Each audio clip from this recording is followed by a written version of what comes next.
अपरिचित साउथ की उन मूवीज में से एक है जो अगर आज भी टीवी पर आती है तो लोग उसे पूरा देखे बगैर नहीं उठते हैं। इस मूवी को साउथ के जाने माने डायरेक्टर एस शंकर ने डायरेक्ट किया था, जो इससे पहले भी रोबोट और आई जैसी कल्ट क्लासिक मूवीज बना चुके हैं। और इस वीडियो में मैं आपको अपरिचित मूवी के कुछ सरप्राइजिंग फैक्ट एंड सीक्रेट्स बताने वाला हूँ। So let's start this video. Number 1, Chiyaan Vikram ने इस मूवी में 3 अलग अलग पर्सनैलिटीज वाले कैरेक्टर को प्ले किया है, यानी अम्बी, रेमो और अपरिचित के कैरेक्टर्स को। पर चियान विक्रम ने इन कैरेक्टर्स को सीक्वेंस वाइज प्ले न करके कैरेक्टर वाइज प्ले किया था। मतलब सबसे पहले वो मूवी में 20 दिन अम्बी के सभी सीन्स को शूट करते थे, फिर अगले 20 दिनों तक रेमो के सभी सीन्स को शूट किया जाता था और इसके बाद अगले 20 दिनों तक अपरिचित के सीन्स की शूटिंग कंप्लीट की जाती थी, क्योंकि इस टेक्निक से चियान विक्रम को अपने तीनों कैरेक्टर्स के लिए प्रिपेयर होने का अच्छा खासा समय मिल जाता था और मूवी की शूटिंग खत्म होने तक इसी चीज को बार बार रिपीट किया जाता था। नंबर 2, मूवी में अम्बी और उसकी बाकी 2 पर्सनैलिटीज रेमो और अपरिचित को क्लीन शेव में दिखाया जाता है, लेकिन पहले इस मूवी में अम्बी, रेमो और अपरिचित का लुक फुल दाढ़ी, मूंछ और लंबे बालों के साथ होने वाला था। पर मूवी के डायरेक्टर एस शंकर और चियान विक्रम ने डिसाइड किया कि वो इन कैरेक्टर्स को दाढ़ी वाले लुक की जगह क्लीन शेव में रखेंगे, जिससे मूवी में वो रेमो के अलग अलग लुक्स को इजीली क्रिएट कर सकें, क्योंकि मूवी में अकेले रेमो के ही विदाउट बियर्ड कई सारे लुक्स दिखाए गए हैं, इंक्लूडिंग सॉन्ग्स वाले लुक्स। नंबर 3, वैसे तो इस मूवी की स्टोरी काफी हद तक ओरिजिनल ही है, लेकिन फिर भी ये मूवी सिडनी शेल्डन की novel Tell Me Your Dreams से हल्की फुल्की इंस्पायर्ड है। इस नोवेल में भी अम्बी के जैसे एशले नाम की एक इनोसेंट लड़की होती है। एशले को भी अम्बी की तरह मल्टीपल पर्सनालिटी डिसऑर्डर वाली बीमारी होती है और उसकी बाकी 2 स्प्लिट पर्सनालिटीज एलेटे और टोनी है, जिसमें से टोनी बिल्कुल रेमो की तरह केयरलेस और मजनू टाइप है और एलेटे एकदम अपरिचित की तरह एग्रेसिव होने के साथ क्रिमिनल्स को खत्म करने का काम करती है। नंबर 4, मूवी में अपरिचित की अन्यान नाम से एक वेबसाइट होती है, जिस पर अगर कोई भी किसी आदमी के गलत कामों की शिकायत करता है तो अपरिचित आकर उसे मौत की सजा देता है। लेकिन 2005 में कुछ लोगों ने इससे इंस्पायर्ड होकर रियलिटी में भी अन्यान.com नाम की एक वेबसाइट बनाई थी और इस वेबसाइट पर भी लोग अपनी शिकायत भेजते हैं। फर्क बस यही है कि रियलिटी में कोई अपरिचित नहीं आता है। नंबर 5, जब इस नई कार का ऑनर एक्सीडेंट से घायल इस आदमी की हेल्प करने के बजाय वहां से भाग जाता है तो अम्बी इसकी कंप्लेन अपरिचित को करता है। तब अपरिचित कार ओनर को इन सैकड़ों भैंसों से कुचलवाकर गुफा में मार देता है, पर एक्चुअली में यहाँ पर इतनी सारी भैंसें थी ही नहीं, बल्कि रियलिटी में इस सीन में केवल एक ही भैंस मौजूद थी, इसलिए बाद में CGI की मदद से बाकी सभी भैंसों को बनाया गया था। और इंडिया के अंदर 2005 में इस लेवल का रियलिस्टिक CGI करना अपने आप में एक बड़ी बात थी। यहाँ तक कि जब अपरिचित स्टेडियम में बैठे इन लोगों को उनकी गलतियां समझाकर उन्हें अपनी ड्यूटीज को सही ढंग से करने के बारे में बता रहा होता है, तो इस वाले सीन के लिए भी रियलिटी में स्टेडियम में एक भी आदमी नहीं था, क्योंकि इस भीड़ को भी VFX के द्वारा क्राउड मल्टीफिकेशन टेक्निक का यूज करके क्रिएट किया गया था। नंबर 6, साल 2021 में डायरेक्टर एस शंकर द्वारा अपरिचित के हिंदी रीमेक की अनाउंसमेंट की गई। इसके हिंदी रीमेक को भी एस शंकर ही डायरेक्ट करते और इसमें रणवीर सिंह अपरिचित का रोल प्ले करने वाले थे, लेकिन अपरिचित मूवी के ओरिजिनल प्रोड्यूसर वी रविचंद्रन ने एस शंकर को एक लीगल नोटिस लिखकर कहा कि वो इस मूवी का हिंदी रीमेक नहीं बना सकते, क्योंकि वो इस फिल्म के प्रोड्यूसर है, इसलिए मूवी के सभी रीमेक राइट्स पर भी उन्हीं का अधिकार है। तब एस शंकर ने भी एक रिप्लाई लेटर लिखते हुए कहा कि इस मूवी का प्लॉट और स्टोरी आइडिया उनका है और उन्होंने ही फिल्म की स्क्रिप्ट लिखी थी, इसलिए वो जब चाहे तब किसी भी लैंग्वेज में इसका रीमेक बना सकते हैं। और इसी कंट्रोवर्सी के चलते मूवी के हिंदी रीमेक को बंद कर दिया गया। पर जब एक इंटरव्यू में एस शंकर से इसके रीमेक को बंद करने का रीजन पूछा गया, तब उन्होंने इसका कोई अलग ही जवाब देते हुए बताया कि अपरिचित के रीमेक अनाउंसमेंट के समय काफी बड़ी मूवीज बन रही थी, इसलिए हिंदी प्रोड्यूसर्स ने एस शंकर को अपरिचित के रीमेक को छोड़कर कोई फ्रेश स्टोरी वाली और बड़ी मूवी बनाने को कहा। इस वजह से इसके हिंदी रीमेक को बंद कर दिया गया। Actually, we planned to do that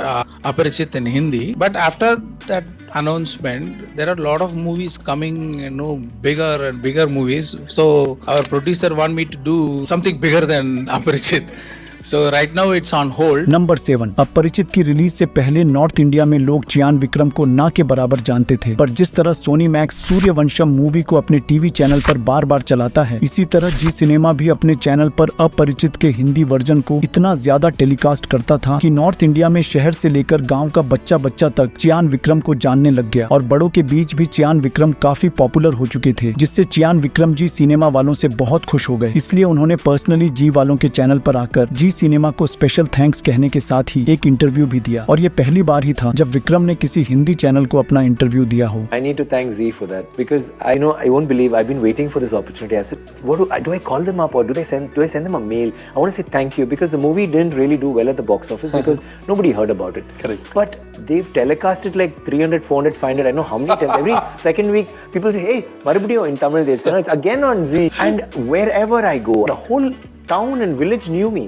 They've all seen it. Thanks to Aparijit. Yeah, thanks to Z. And no, I'm not saying it because I've been waiting for this day. I said one So I day think this is the right platform to thank I said Z. one day I will be on your show and I will have to tell you thank you. In fact, I want to build a temple for you. So thanks Z. I'll never forget this. Number 8, director S Shankar movie की main lead heroine के तौर पर नंदिनी के role में ऐश्वर्या राय को लेना चाहते थे, जिसके लिए उन्होंने ऐश्वर्या राय को मूवी की स्टोरी भी सुनाई थी। तब ऐश्वर्या ने डायरेक्टर को कहा कि अगर वो समय से पहले अपनी बाकी फिल्मों की शूटिंग को कंप्लीट कर लेती है तो वो उनके साथ जरूर काम करेंगे। लेकिन जब काफी महीने इंतजार करने के बाद भी ऐश्वर्या राय शूटिंग से फ्री नहीं हो पाई तो उन्होंने एक्ट्रेस सदा को नंदिनी के रोल में कास्ट कर लिया। नंबर 9, इस मूवी के रात वाले सभी सीन्स को दिन में ही शूट किया गया था। बाद में कलर ग्रेडिंग की मदद से इन सीन्स को नाइट सीन्स की तरह बनाया गया, क्योंकि उस समय रात वाले सीन्स को शूट करना काफी मशक्कत का काम था और अगर नाइट में सीन्स को शूट कर भी लिया जाता तो वो सीन्स बहुत लो क्वालिटी वाले फील होते थे, क्योंकि उस समय इंडिया में इतने एडवांस्ड कैमरास अवेलेबल नहीं थे और इसी कलर ग्रेडिंग की वजह से यहाँ रात वाले सीन्स का कलर ब्लैक नहीं बल्कि ब्लू है। नंबर 10, मूवी के तमिल वर्जन में अम्बी, अपरिचित और रेमो की डबिंग खुद चियान विक्रम ने ही की थी, लेकिन इसके हिंदी वर्जन में अम्बी और रेमो को आदर्श गौतम ने डब किया था, जबकि अपरिचित वाले कैरेक्टर की हिंदी डबिंग समय राज ठक्कर ने की थी। ऐसा इसलिए किया गया क्योंकि अपरिचित का कैरेक्टर और उसकी वॉइस अम्बी और रेमो के मुकाबले काफी ज्यादा रफ एंड टफ है, जिसके लिए इन कैरेक्टर्स की वॉइस में एक वेरिएशन होना जरूरी था और तमिल वर्जन में इस वॉइस वेरिएशन को चियान विक्रम ने खुद ही अपनी डबिंग में काफी अच्छे से पोर्ट्रे किया है। क्रिकेट टीम में सिर्फ एक अच्छा कैप्टन हो तो जीत नहीं सकते, 11 खिलाड़ी ठीक से खेलेंगे तभी जीत हमारी होती है।